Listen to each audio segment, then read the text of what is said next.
Hello बच्चों, क्या हाल चाल। आशा करता हूँ आप सब बहुत अच्छे होंगे।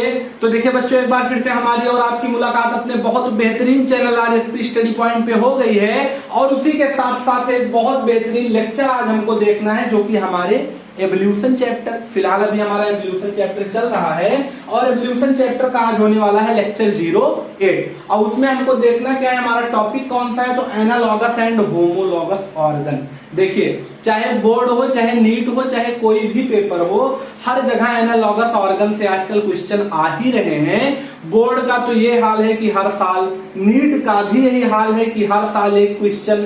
तो टॉपिक का वेटेज जो है बहुत तगड़ा है। पढ़ना कितना है, सिर्फ इतना, जितना इसमें लिखा है छोटा सा, इतने में ही हर एक क्वेश्चन आपके बन जाएंगे, कोई दिक्कत नहीं है। तो आइए इसको समझते हैं बहुत आसानी से।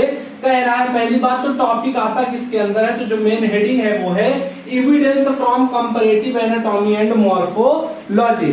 कह रहा है कुछ ऐसे एविडेंस हमको देने हैं, मतलब कुछ ऐसे प्रूफ देने हैं जो कंपेयर कर सके किसी भी जीव के एनाटॉमी स्ट्रक्चर में और उसके मॉर्फोलॉजिकल स्ट्रक्चर में। एनाटॉमी मतलब कह सकते हैं उसकी बनावट कैसी है, बोन्स कैसी है, क्या कंडीशन। मॉर्फोलॉजी मतलब दिखता कैसा रहा होगा, आउटर स्ट्रक्चर एक प्रकार से कह सकते हैं। यही दो कंडीशन पे हमको देखना है। बहुत सिंपल सा टॉपिक है, आइए इसको जल्दी से समझ के खत्म कर देते हैं। पहला है भैया, इस तरफ लिख दिए हैं एनालॉगस और दूसरी तरफ लिख दिए हैं होमोलॉगस। देखिए, है दोनों में सेम ही, थोड़ा सा ही अंतर है। क्यों? पहली बात तो एनालॉगस का मतलब क्या होगा, डिफरेंट एनाटॉमिकल स्ट्रक्चर। क्या चीज? Different anatomical structure but similar function due to some need. कह रहा है कि जो स्ट्रक्चर है वो अलग है लेकिन उसका फंक्शन जो है वो सेम है, कुछ नीड के कारण। अच्छा, उसकी जरूरत क्या होगी वो तो हम देखते ही हैं, लेकिन पहली बात कह रहा है, मोस्ट इंपॉर्टेंट पॉइंट इसका जो है वो है रिजल्ट ऑफ कन्वर्जेंट एवोल्यूशन। क्यों? क्योंकि ये एक प्रकार का कन्वर्जेंट एवोल्यूशन शो करता है। अब एवोल्यूशन दो प्रकार के होते हैं, एक डाइवर्जेंट एवोल्यूशन होता है, कन्वर्जेंट एवोल्यूशन होता है। ये क्या कंडीशन है, देखिए, डाइवर्जेंट में कहता है केम फ्रॉम सेम एंसिस्टर, मतलब हम लोग जो है वो एक ही व्यक्ति से आए हैं, हमारा जो पूर्वज रहा होगा वो कोई एक ही रहा होगा। लेकिन एनालॉगस अभी हम लोग पढ़ रहे हैं तो इसमें क्या होगा, केम फ्रॉम डिफरेंट एंसिस्टर। इसमें क्या होता है, वो जीव जो अलग अलग एंसिस्टर, अलग अलग पूर्वज से आए हैं, लेकिन कुछ जरूरत पड़ने के कारण आज वो अपना फंक्शन सेम शो कर रहे हैं। ऐसे जीवों को हम लोग एनालॉगस ऑर्गेनिज्म वाले जीव कहते हैं। इसका एग्जांपल देखिए, जैसे कह रहा भैया जो पंख है, पंख किसका है, बटरफ्लाई का और बर्ड का। ठीक कह रहा है, जो पंख है बटरफ्लाई का और बर्ड का। कहा बर्ड का एक पूरा अलग फैमिली है। बर्ड क्या है, एप्स वाले में आता है, एप्स उसका फाइलम है। लेकिन जबकि बटरफ्लाई की बात करें, इंसेक्ट है, आर्थ्रोपोडा में आ जाएगा। तो अलग अलग दोनों जीव हैं, लेकिन दोनों का जो विंग मतलब पंख है वो एक ही काम करता है। काम उसका क्या है, उड़ने का। अलग स्ट्रक्चर है। तितली का पंख कितना नरम होता है, चिड़िया उड़िया कोई भी ले लीजिए, चिड़िया में तो बहुत सी चिड़िया है, जैसे पिकॉक मतलब मोर, इतने बड़े बड़े मोर होते हैं, तो पंख तो उनका भी है, पंख है तितली में भी। लेकिन काम क्या है, स्ट्रक्चर दोनों का अलग है। मोर बहुत बड़ा है, तितली बहुत छोटी है, पर काम दोनों उड़ने का ही कर रहे हैं। तो जो मोर का पंख है उसका स्ट्रक्चर क्या है, डिफरेंट है। जो तितली का पंख है उसका स्ट्रक्चर क्या है, डिफरेंट है, लेकिन फंक्शन क्या है, सेम है। ऐसे ही जानवरों को हम लोग एनालॉगस ऑर्गेनिज्म कहते हैं। ठीक, दूसरा देखिए, fins of shark and flippers of dolphin. दोनों का जो पंख है उसको अलग अलग नाम से जानते हैं। जैसे शार्क का फिन्स मतलब इनका पंख और डॉल्फिन मछली का फ्लिपर मतलब उनका पंख।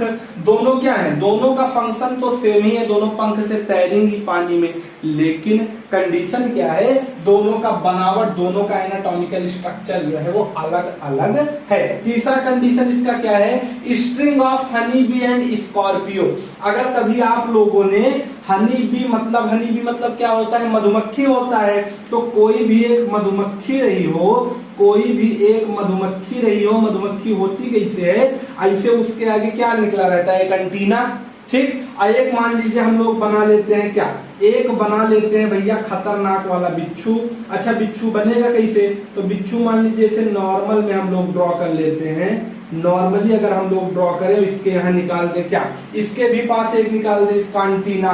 तो कह रहा है कि जो दोनों का स्ट्रिंग है, स्ट्रिंग मतलब जिसे डंक मारते हैं, ये दोनों का अलग अलग तरीके से है, लेकिन काम क्या करता है, काटने का ही काम करता है। तो कंडीशन क्या है, जो दोनों है वो अलग अलग जीव है, लेकिन काम उनके डंक का क्या है, काटना। फिर देखिए उसके बाद क्या है, eye of octopus and eye of mammal. कह रहा है भैया eye of octopus and eye of mammal क्या है, हम लोग मैमल मतलब जो अपने बच्चे को दूध पिला सके, मिल्क फीडिंग एनिमल्स।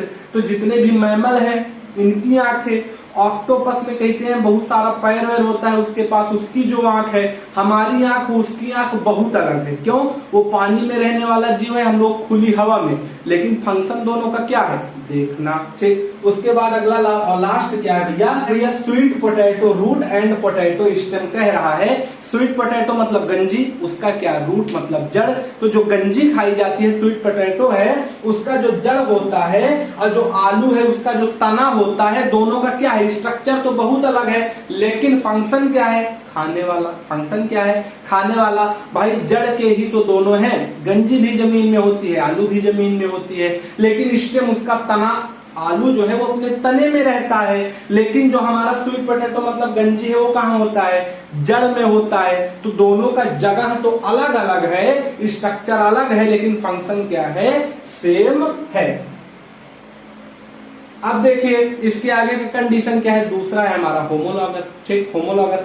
एनालॉगस आप लोगों को समझ में आया कि नहीं, अगर स्ट्रक्चर अलग हो, फंक्शन सेम हो, कुछ जरूरत के लिए, ऐसे जीवों को हम लोग कहते हैं एनालॉगस ऑर्गन, और जो जीव इसको लिए रहते हैं उनको कहते हैं एनालॉगस ऑर्गन ऑर्गेनिज्म। और लास्ट में इसके एग्जांपल है, सब इंपॉर्टेंट है। ठीक। अब देखिए होमोलॉगस ऑर्गन क्या है, उसका उल्टा हो जाएगा। इसमें क्या था, इसमें था भैया स्ट्रक्चर अलग फंक्शन सेम, इसमें होगा फंक्शन अलग स्ट्रक्चर सेम, दोनों का उल्टा उल्टा है, यही याद रखने में कंफ्यूजन होता है। इसमें क्या होगा, similar fundamental structure but different function. इसमें क्या था, similar function but different structure, उसी का उल्टा है। कह रहा है जब स्ट्रक्चर सिमिलर हो लेकिन फंक्शन अब की बार डिफरेंट या अलग अलग हो जाए,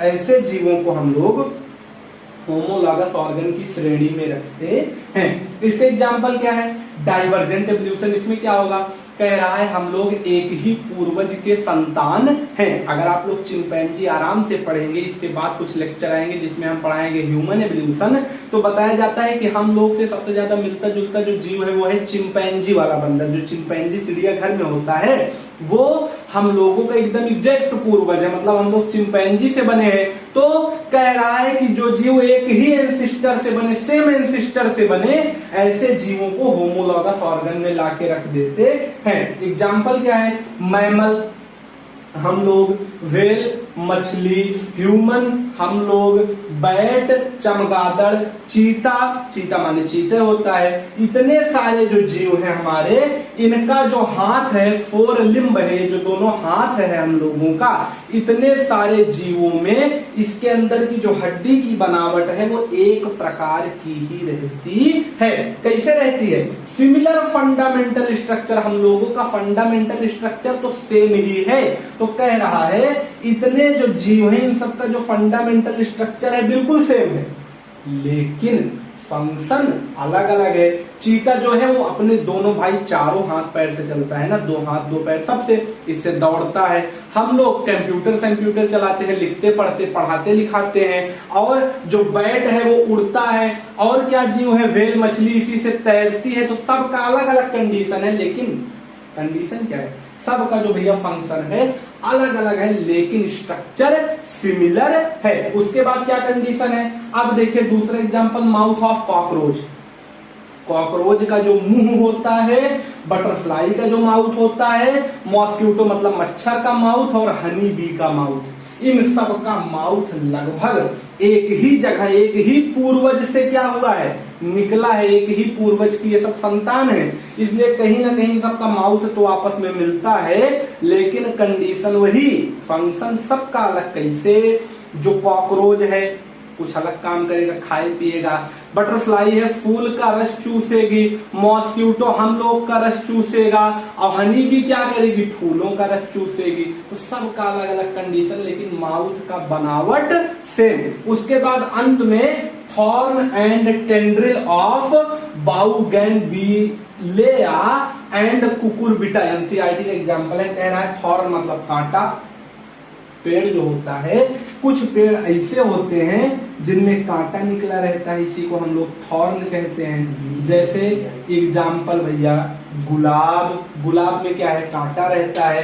कुछ पेड़ ऐसे हैं, जैसे अगर आप लोगों ने कुछ पेड़ देखा हो, जैसे मनी ओनी प्लांट जो होता है, वो क्या होता है? जितने भी हमारे क्लाइंबर्स होते हैं, जो चढ़ते हैं किसी दूसरे का मदद लेके पेड़ पे पेड़, जैसे कद्दू का पेड़ हो गया, मनी प्लांट का पेड़ हो गया, या कोई पुष्प है जैसे अपराजिता का फूल हो गया, ये सब जो कंडीशन है, इनमें क्या होता है? ऐसे ऐसे ऐसे ऐसे लपेट के निकलता है, जिससे वो किसी का सहारा लेके चढ़ जाए, उसे हम लोग कहते हैं टेंड्रिल। तो दोनों का बेस तो वही है, भगवान ने बनाया था इसीलिए कि एक अपना बचाव कर सके, जिसके अंदर थॉर्न मतलब कांटा है, और दूसरा क्या है? जिसके पास टेंड्रिल है, वो खुद दूसरे के ऊपर चढ़ के अपना ग्रोथ कर सके। तो इसमें भी यही होगा कि स्ट्रक्चर तो सेम है, लेकिन फंक्शन अलग अलग। एक खुद को बचाने के लिए कांटा का उपयोग कर रहा है, और दूसरा क्या है? चढ़ने के लिए क्या कर रहा है? अपने सपोर्ट लेने के लिए दूसरे का उपयोग कर रहा है। तो इतना था भैया हमारा आज का लेक्चर। अगर कोई दिक्कत हुई हो तो हमको बताइएगा, अगर कोई दिक्कत है तो कमेंट में बता सकते हैं आप लोग। और क्या कर सकते हैं? अगर अच्छा लगा वीडियो लाइक करें और शेयर करें, नए हो तो चैनल को सब्सक्राइब जरूर कर ले। तो मिलेंगे आपसे नेक्स्ट लेक्चर में, तब तक के लिए ओके बाय।